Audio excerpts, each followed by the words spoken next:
Stoveleg Media, igniting conversation.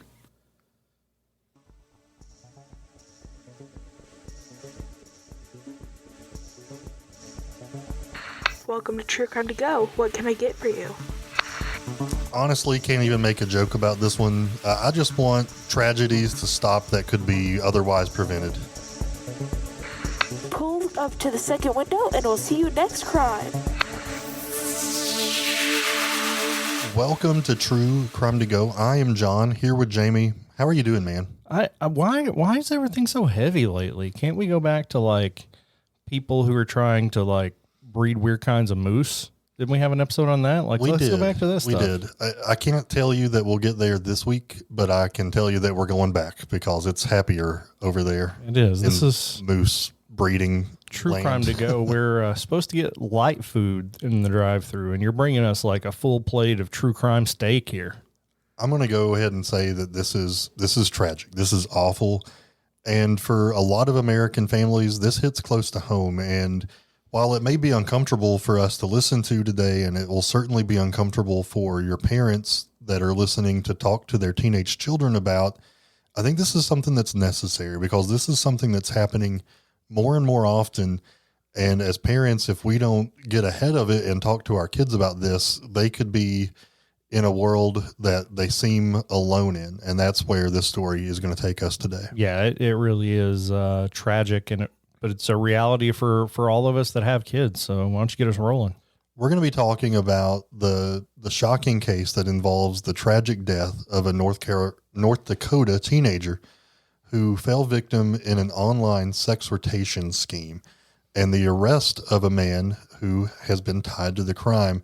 Jamie, this is heartbreaking, but I just said the word sextortion.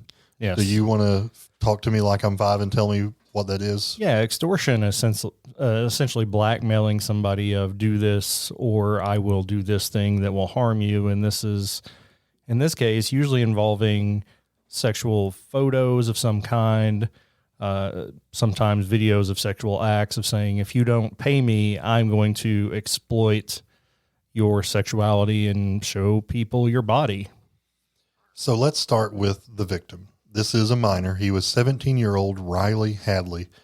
He was a high school student in North Dakota. In early 2022, Riley became the target of a sextortion scheme when there was a person posing as a teenage girl who contacted him on Instagram. They talked to each other for a few days. Riley had kind of gained a sense of trust in this person, but this person manipulated him into sharing explicit photos of himself.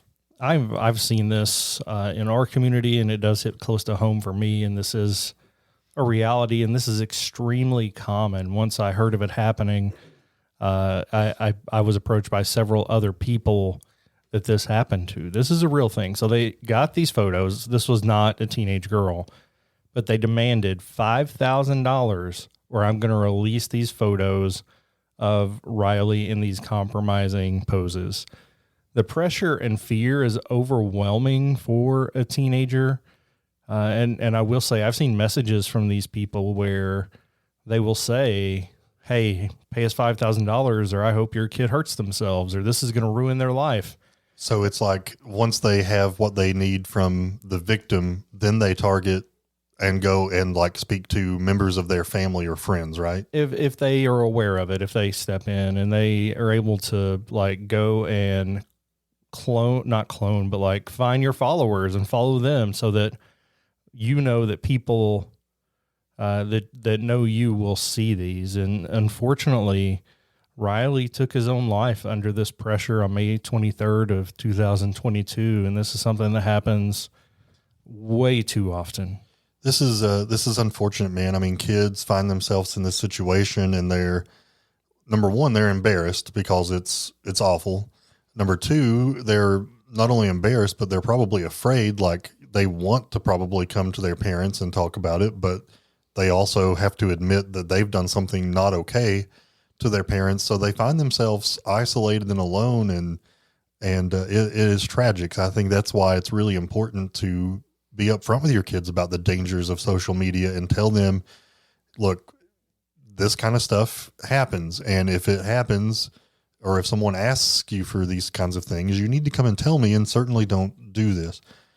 But Riley's parents, of course, were shattered. Their lives will never be the same. They were completely devastated. In the aftermath of his death, they discovered the threatening messages on his phone, and they turned those in to the authorities. And I'm so glad to see this, but from the beginning, investigators believed that this was not an isolated incident, and it was part of a larger organized scheme, and they were not going to they were not going to quit until they found who was responsible. I know officers have come to our local schools and talked to kids about this, and they tell them, I mean, first of all, don't talk to anybody you don't know, but these are typical tactics. These are things to watch out for. And also, a lot of these people, this is what they do for money, and people do pay them. And a lot of times they are overseas. And that was what the fear was here. They initially traced the messages back to an organized network of scammers operating in another country. But in this investigation, they also discovered a disturbing domestic connection, which is huge in this case, because I will say in almost all of these cases, there's no justice because they're overseas and they're using VPNs, and the resources that it takes to track these people down is a lot. And a lot of times they come up empty. So a lot of times finding these people is kind of unfortunately a lost cause, but not in this one, John. No, not in this one. In late 2024, nearly 2 years after Riley's death, there was a breakthrough in the case. There was a man named Samuel Ebube living in California who was arrested and charged with crimes related to this scheme. According to federal prosecutors, he worked as a middleman in the operation. His role was to manage the finances, essentially funneling money from victims back to the overseas scammers. I guess I'm surprised that should I be surprised, Jamie, that people pay money? I mean, I feel like if I did pay money, is it really resolved? You know what I mean? No, here's the thing. Because it's like, if you pay money, you know what's going to happen? They're going to ask for more because they know you will pay. So I don't know if we've even said this, but basically they say, we have these pictures. Oh yeah, we did say it. Give us $5,000 and that all goes away. Yeah. But it's never going to go away. It's not going to go away. And I've seen some cases of this happening, and authorities recommend don't do anything. And in those cases, and that may not be the case all the time, but nothing ever happened. Like, those accounts were shut down and they moved on to their next victim once they figured out that you weren't going to pay. But I can't guarantee that's going to happen. But that's, if you do pay, they are going to keep asking you for money. You send that $5,000 and it's like, actually, it's going to take $5,000 more. So it's a never ending con. And in my mind, these have to be some of the worst people on the planet, because they are creating the situations to put teenagers in these scenarios where they're willing to hurt themselves.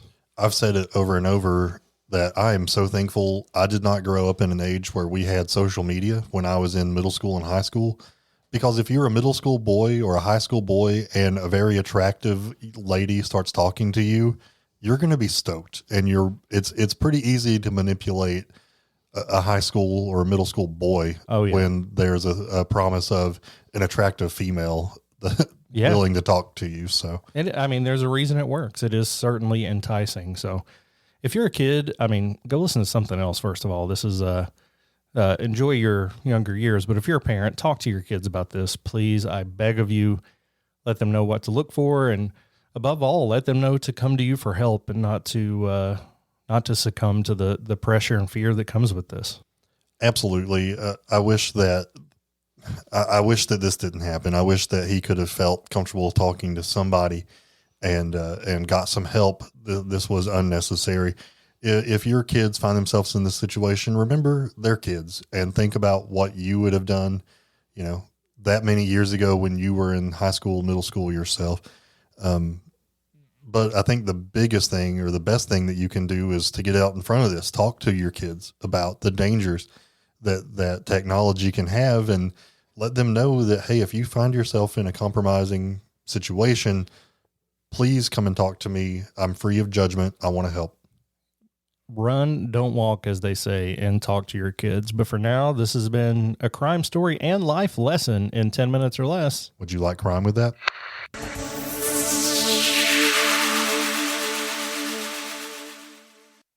You've listened to True Crimecast, distributed by Stoveleg Media. Check out stoveleg.com to find out more about your hosts and to find other podcasts to listen to. Stoveleg Media, igniting conversation.